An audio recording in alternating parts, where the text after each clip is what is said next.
Magandang araw, magandang gabi sa kanilang lahat. Ngayon, nandito naman tayo sa ating programang Self-Defense.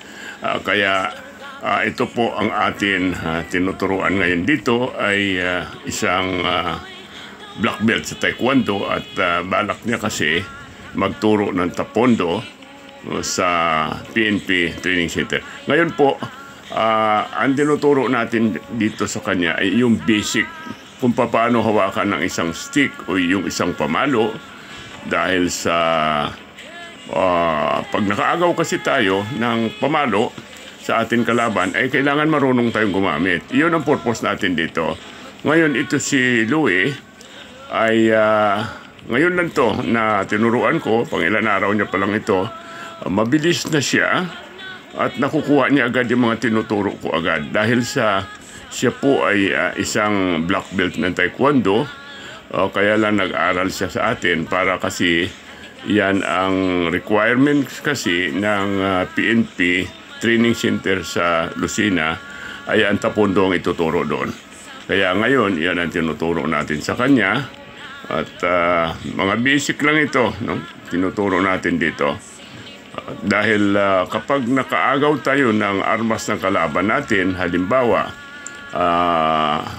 yung kutsilyo o knife na agaw natin, kailangan marunong tayo gumamit niyan para magamit natin. Lamang na kasi kapag mayroon kang hawak ng kutsilyo, may hawak ka ng pamalo, lamang ka na kung pag nakaharap ka sa kalaban mo dahil marunong ka pa ng disarming. Kaya yung akin alam ay hindi lamang yung mga agaw-agaw.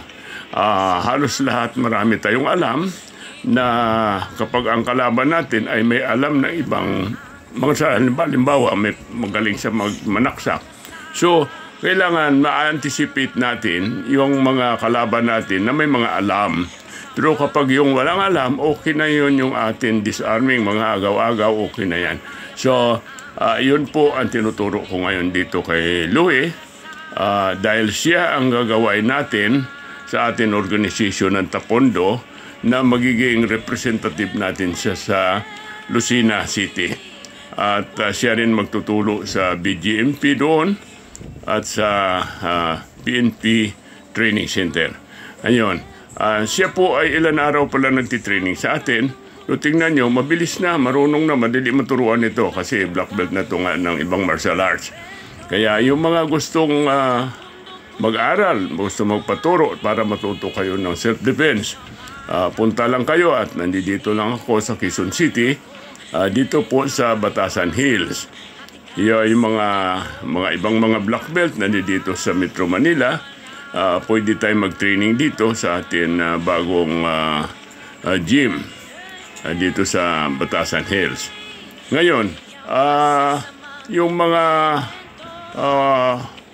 kulang sa height, sobra sa edad, yung under height at saka yung overage na kumukuha ng waiver para sa pagkapulis, ay pumunta kayo at tuturuan ko kayo at bigyan ko kayo ng special skill para sa certificate para sa special skill sa Napolcom.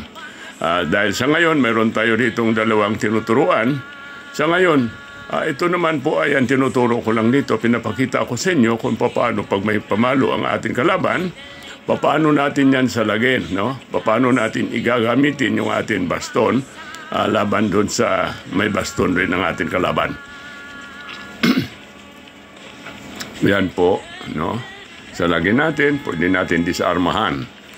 Kaya pinapakita natin sa inyo yung mga gusto sumunod, sundan nyo para matuto kayo kahit na sa pamagitan ng panonood lamang sa akin mga pinapakita dito sa akin video.